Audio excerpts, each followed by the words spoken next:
Have you ever wondered what happens when we dedicate an intense, entirely uninterrupted year to observing success? I mean, what actually happens to our own minds, our own habits, when we lock our focus completely onto someone else's life? Well, welcome to another explainer. Today, we're unpacking a premise that is absolutely going to challenge how you think about learning, wealth, and really just human behavior in general. All right, let's just dive right in. This explainer is uniquely fascinating. We're looking at a piece of source text that is remarkably, honestly, almost shockingly concise. It's literally just a single sentence. But inside that one little sentence is a massive, incredibly deep thought experiment. Our entire focus today is deconstructing this singular concept. You follow millionaires for 1 year. I want to read this exact text to you, and I'm going to do it slowly so its profound simplicity can really sink in for a second. You follow millionaires for 1 year. That's it. That is the entire text we're analyzing today. But instead of just kind of glancing over it, we're going to unpack the hidden implications behind every single word to figure out exactly what this crazy scenario would actually demand of you. 6 words. That's all we have. But man, they open the door to infinite implications. This brief little prompt isn't just a casual statement. It's a massive sociological and psychological exploration wrapped up in a simple sentence. It's asking us to consider the dynamics of wealth, the real science of observation, and the psychology of making a long-term commitment. So let's see how this builds, starting with the very mechanics of the prompt itself. Section 1. The act of following. Active observation. Okay, let's zero in on that second word, follow. Now, to follow means to observe closely over a period of time, to track or monitor. We need to be super clear about the difference between this and just casually watching someone. If you just watch someone, maybe you see them at a coffee shop or notice them in a meeting, it's totally passive. But to follow someone, that implies a rigorous, active commitment. It means you are intentionally tracking their movements, their daily decisions, their environment. It takes serious energy, intent, and focus. And this sets up a really stark interpersonal dynamic.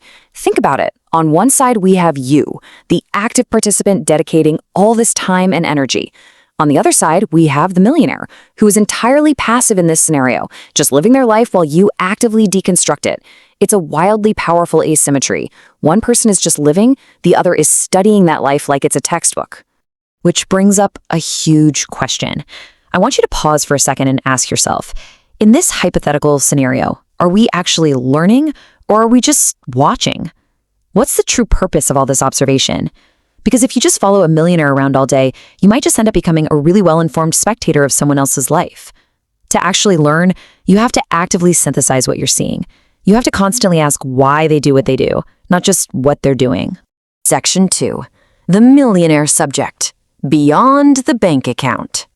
So why this specific demographic? By definition, a millionaire is someone whose wealth equals or exceeds 1 million units of currency. Simple enough, right? But culturally, being a millionaire represents this massive threshold of perceived success and financial independence. By zeroing in on this specific subject, we're observing a slice of the human experience where basic financial survival is no longer the thing driving their day-to-day choices.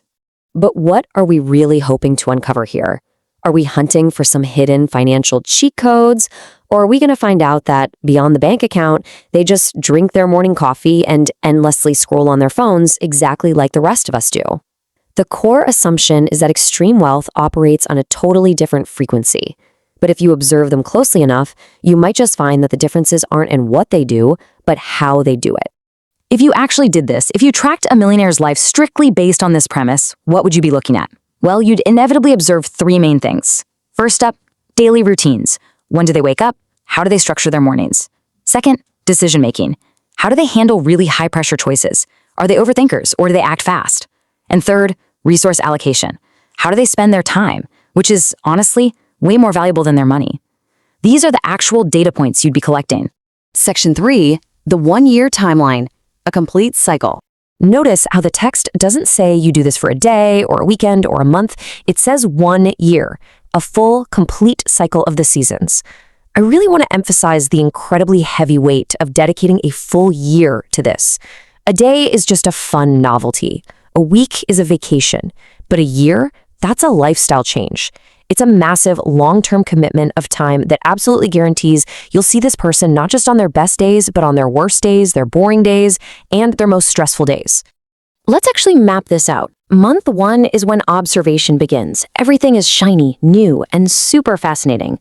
But by month 6, the midway point, the novelty has completely worn off. Now you're seeing the grind, the repetition, the mundane realities of their routine. And finally, by month 12, the conclusion, you've gathered a truly comprehensive data set of a human life. The whole nature of your observation inevitably deepens and changes over a period this long. Psychologically, you'd go through 3 very distinct phases. Step 1 is that initial fascination. You're blown away by the wealth, the access, the whole lifestyle. Then comes step 2, normalization. The private jets or fancy dinners, they just become background noise. The extraordinary becomes, well, ordinary. And then we hit step 3, deep understanding. This is where the magic happens. Once the flashiness is totally normalized, you finally start noticing the nuanced habits, the subtle mindset shifts, and the quiet, boring discipline that actually maintains their success. 365 days.